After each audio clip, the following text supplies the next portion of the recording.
PM care fund ने मोदी को फंसा दिया, न अब निगलते बन रहा है न उगलते।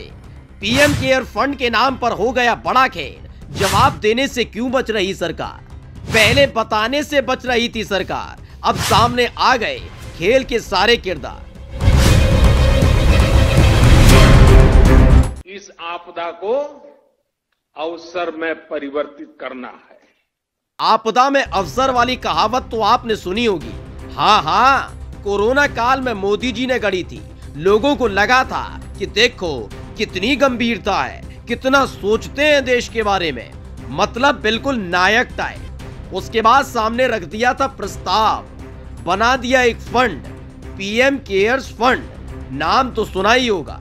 अरे वही जिसे मोदी सरकार ने पूरी आस्था के साथ कोरोना काल में इसलिए बनाया था कि जरूरत पड़ने पर इसी फंड से मदद की जा सके।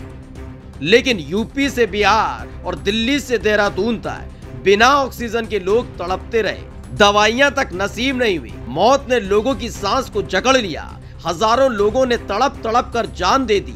लेकिन इस फंड का फंडा क्या रहा समझ नहीं आया।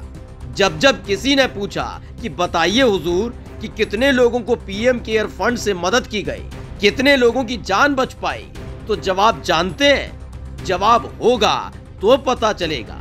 जी हाँ, कोई जवाब मोदी सरकार ने कभी दिया ही नहीं। और बात फिर खुल गया सारा की।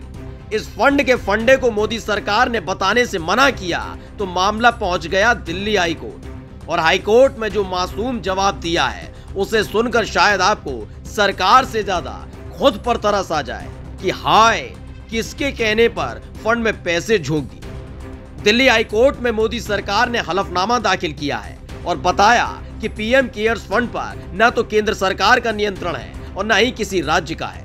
पीएम केयर्स फंड स्वेच्छा से दान करने वाले लोगों और संस्थाओं से धन लेता है। ये किसी भी बजटीय प्रावधान या लोक उपक्रम के बैलेंस शीट से आने वाले धन को स्वीकार नहीं करता है।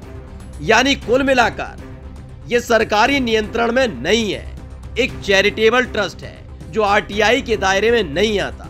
लेकिन सोचिए, इसी ट्रस्ट को चलाने के लिए सारे नियम कायदे खूंटी पर टांगे गए थे। साल 2020 में जैसे ये फंड बना था, सरकारी कर्मचारियों से अपील नहीं बल्कि फरमान जारी किया गया था कि सभी कर्मचारियों की 1 साल तक की सैलरी काटी जाएगी और उसका पैसा सीधे पीएम केयर्स फंड में जाएगा।